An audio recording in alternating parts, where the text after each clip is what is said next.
Chegamos na primeira metade da temporada e esse quarto episódio nos apresentou a história de como a coisa chegou ali em Derry e de como os nativos indígenas daquele lugar conseguiram limitar o raio de atuação da coisa. Quer saber mais? Então vem ver comigo depois da vinheta. Fala, meus queridos, eu sou o Diogo Alpendre e seja bem-vindo a mais um Viu Comigo. E bem-vindos a Derry não está para brincadeira, e esse quarto episódio nos mostrou que a série vai ser consistente aparentemente até o fim. E que agora, inclusive, já temos até uma fórmula para quantificar aqui as aparições da coisa. Já que vemos, de acordo com os episódios anteriores, que teremos em média 2 aparições da coisa por episódio. E é exatamente o que vemos também aqui nesse episódio. E que tem como nome o grande aparato giratório do funcionamento do nosso planeta. Baita nome confuso e difícil, né? Mas que é apresentado aqui na série durante uma das aulas que as crianças têm na escola, mas que podemos extrapolar para exatamente todo o funcionamento desse ecossistema que acontece em Derry. E você sabe que aqui no canal nós destrinchamos cada um dos episódios. Então, se você quer estourar balões vermelhos junto com a gente, já aproveita, deixa o seu like nesse vídeo, se inscreve no canal. Isso não custa nada para vocês e ajuda demais a gente. Hoje, cerca de 60% das pessoas que assistem aos vídeos ainda não são inscritos. E muitos nem fazem ideia disso. Então dá uma conferida lá se você já é inscrito no canal. Se não, dá essa ajuda pra gente. E se já for inscrito, ativa as notificações para ser avisado sempre que sai um vídeo novo. E agora então vamos direto para o vídeo de análise do episódio 4 de Bem-vindos a Derry. E como eu comentei, nós chegamos na metade da temporada e fechando com chave de ouro nesse quarto episódio, hein? E eu confesso que eu fico muito feliz de ver uma série com um roteiro tão bem amarradinho, com a história toda encaixadinha. Porque se pensarmos bem, nós estamos vendo a construção dos personagens dos povos indígenas como protetores de Derry em relação à coisa. Nós vimos nos episódios anteriores a apresentação da Rose como uma pessoa envolvida com a história daquele lugar. Mais tarde nós vimos ela já combatendo a coisa, assim como ela envolvida no próprio conselho indígena, preocupado com as movimentações dos militares naquela região. Enquanto acompanhamos também a própria movimentação dos militares em busca da coisa, com o objetivo claro de usar ela como arma contra os soviéticos durante essa Guerra Fria, e que também teve a sua história muito bem construída, até mesmo através da iniciativa do General Shaw de buscar algo como arma que ele já tinha enfrentado no passado dele, tentando dominar a coisa e usar ela como arma nessa guerra. E ainda mais interessante como foi construída a relação do General Shaw com a própria Rose, e como isso já demonstra entre eles um certo confronto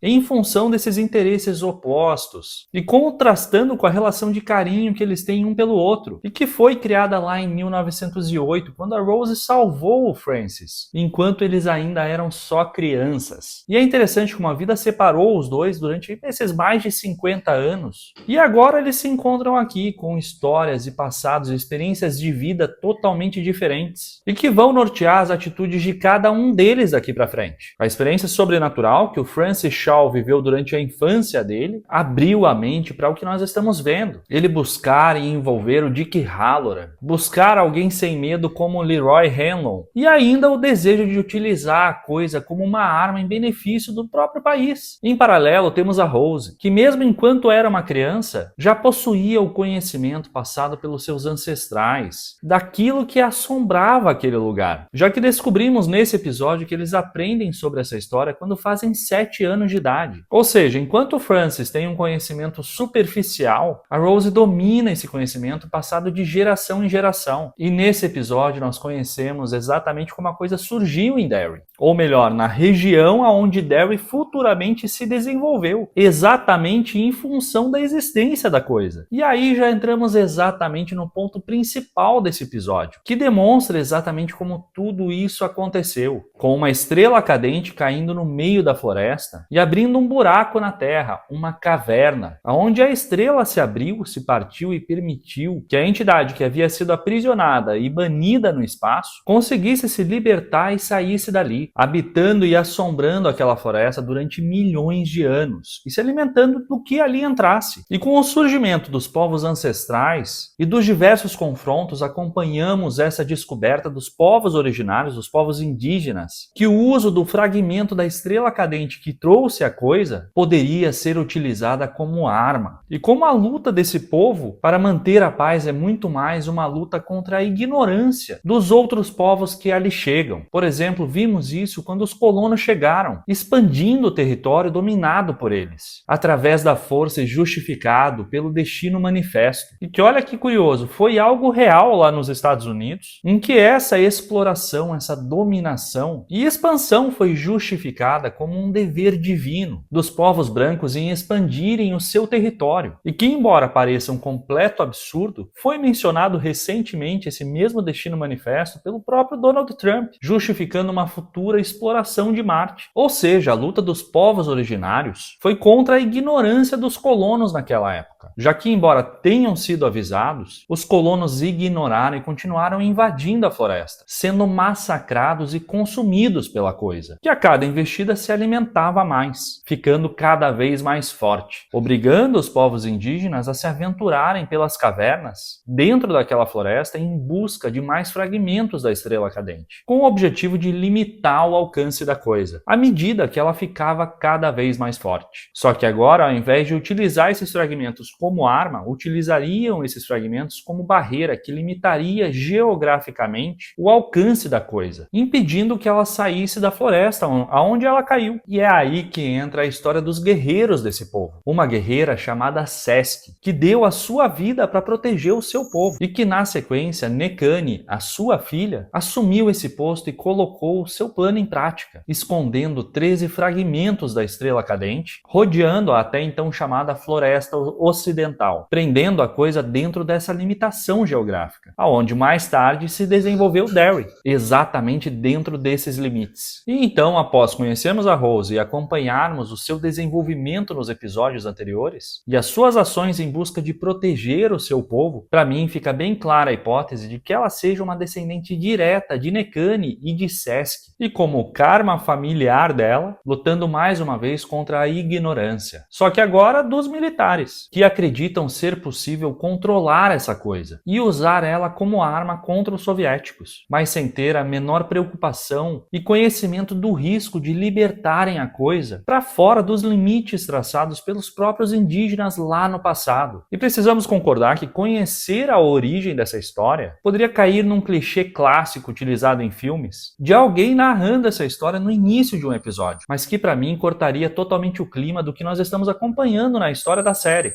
E aqui, para mim, mais uma vez, os roteiristas acertam em colocar isso contextualizado na história, utilizando agora a história do Teniel, que foi preso pelos militares após eles compreenderem que a Rose estava investigando e suspeitando das suas ações, e com isso resolveram acelerar a busca pela coisa, prendendo o Teniel, que vinha monitorando as ações dos militares, para tentar arrancar dele, literalmente, utilizando aqui o Dick Halloran, a localização exata dos objetos que controlam a coisa. E assim aqui é o Teniel quem conta essa história para nós, enquanto o próprio Dick Halloran descobre toda essa história. É sensacional, não é? Mais interessante ainda é a capacidade do Teniel em enviar os militares para o covil da coisa e não dar a informação da localização dos fragmentos da estrela, demonstrando mesmo a força mental dos integrantes desses povos originários, ou então da capacidade do Teniel que ainda não conhecemos tão bem. E é inteligente a forma como eles complementam a história, já que acompanhamos aqui a lembrança do surgimento da coisa nessa região e de como os povos indígenas lutaram contra ela até conseguirem limitar geograficamente a capacidade dela, prendendo a coisa naquela floresta, mas como estamos também acompanhando exatamente ao longo dessas temporadas, a continuidade dessa história, de como essa floresta acabou se desenvolvendo e se tornando a própria cidade de Derry, e que provavelmente acompanharemos o desenvolvimento e a evolução ao longo de cada um dos ciclos da série. E notem que aqui eu não mencionei em momento nenhum as crianças da série, demonstrando como esse episódio foi rico em contar essa história. E então vamos direto aqui para a continuidade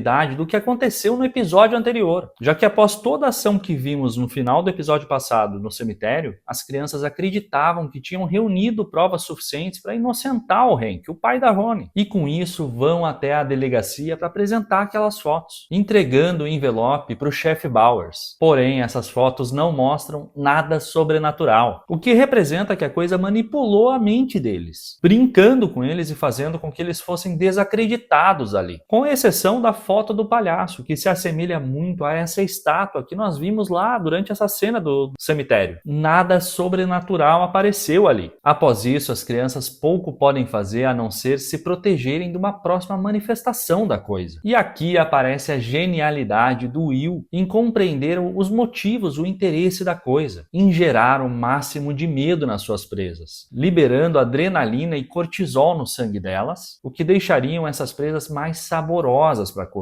E também da própria Lily, ao associar a possibilidade de reduzir esse medo usando o remédio da sua mãe, também conhecido aqui como ajudante da mamãe, e nos dando uma sensação extremamente desconfortável de crianças estarem usando remédios tão fortes sem qualquer supervisão. E então acompanhamos também o início do envolvimento da família do Will, tirando o véu do desconhecimento dessas coisas estranhas acontecendo em Derry. Tanto pela Charlotte, que acompanha pelo jornal a prisão relacionada ao Hank, e que na sequência foi advertida pela própria Rose das coisas estranhas que acontecem naquele lugar e que, portanto, deve proteger os seus, mas também através do próprio Will, que após se abrir ali para ela e contar como tentaram obter provas que inocentassem o pai da Ronnie, ela veste novamente o seu papel de ativista e que descobrimos que já executava lá no sul, onde eles moravam anteriormente, e vai atrás de indícios que possam ajudar a libertar o Hank, já demonstrando a força que nós veremos dela nos episódios a seguir, mas também provavelmente do risco que ela vai colocar à sua vida a partir de agora. Além disso, vemos também esse envolvimento acontecer com o Leroy, que após ir pescar com o Will e o menino ser atacado por algo ali no rio, ouve o Will dizer que existe algo de muito mal, muito ruim em Derry, e que na sequência o Leroy vai confrontar o Dick Halloran, perguntando atrás do que eles estão, e ao ver que nem o Dick sabe exatamente, vai atrás do próprio General Shaw, acompanhando então toda a origem dessa história e de como a coisa foi aprisionada pelos povos indígenas, ser contada agora durante esse interrogatório com o Teniel. Vamos combinar que a família do Will é sensacional, né? Enquanto todos estão em negação, tanto a mãe quanto o pai acreditam no seu filho. E então vamos para os momentos de maior tensão desse episódio, que são exatamente as manifestações da coisa, e que acontecem aqui 2 vezes na vida real, como de costume em cada episódio, mas que também acompanhamos em forma de flashback durante a história do passado com os povos indígenas. E a primeira manifestação acontece exatamente durante esse período de pai e filho do Leroy com o Will, em que enquanto os dois pescavam e o Leroy foi buscar iscas no carro, o Will é puxado para dentro do rio pela manifestação do seu próprio pai, exatamente como o pior medo que o Will tinha, de ver o seu pai todo queimado, como quando aconteceu quando o seu avião caiu durante a guerra. E aqui dizendo para o Will que ele também vai queimar, provavelmente uma ameaça do que pode acontecer com o Will durante o incêndio da boate Black Spot, e que enfim nesse episódio começamos ali a ver ser estruturada, e que convenhamos não estamos nem um pouco preparados para o que vem aí nessa história. Além disso, a manifestação mais forte desse episódio fica por conta do que vemos acontecer com a Marge na escola, que após uma aula mostrando um parasita que invade os olhos dos insetos, fazendo com que os olhos cresçam desproporcionalmente, e que é exatamente isso, associado ao seu medo, ao medo da Marge, de parecer ter olhos esbugalhados como o de um inseto, e que foi dito pela própria Marge lá no primeiro episódio da série, se tornam o pior medo dela, já sempre tão insegura com seus olhos, por conta dos óculos de grau que aumentam consideravelmente a percepção do tamanho dos seus olhos. E aqui isso, aliado ao medo de se sentir excluída pelas pet cakes, vão fazer desse episódio um inferno para Marge, já que ela aceita participar num plano para humilhar a Lily em frente de toda a escola. Sim, a sua melhor amiga desde a primeira série. Só que quando a consciência bate e ela desiste de seguir adiante nesse plano, surge a coisa se manifestando na mente dela exatamente como o pior medo que ela tem. E assim como ela viu os caracóis com os olhos parasitados, ela acaba sentindo isso na pele.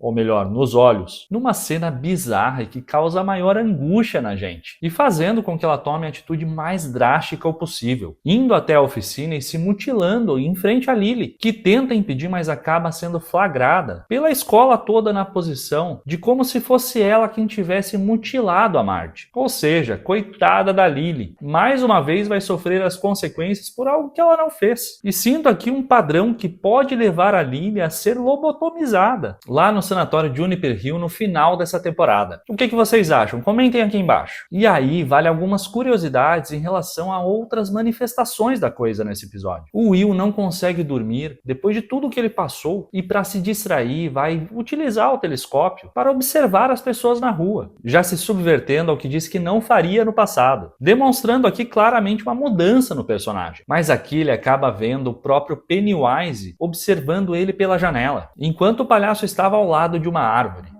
onde na sequência o Leroy encontra um balão, exatamente como vimos acontecer na manifestação enquanto eles pescavam. No passado, durante a apresentação da história dos povos indígenas e dos confrontos com a coisa, é interessante perceber como a primeira manifestação foi apresentada na forma de um alce, que era exatamente o animal que esses povos originários perseguiam até o Canadá e que foi mencionado pela Rose. E provavelmente também representavam um grande medo dos indígenas de que esses alces revidassem, demonstrando o respeito que eles sentiam por esse animal. Mais tarde, com o passar do tempo e com a chegada dos colonos, e que buscavam de alguma forma catequizar os povos indígenas, enquanto não só descaracterizavam a sua cultura, mas também tomavam a sua terra e exploravam o seu povo, a manifestação da coisa passou a ser o maior medo dos indígenas, representado pela figura de um padre católico, com um menino Jesus com coroa de espinhos, saindo da sua barriga com uma lança,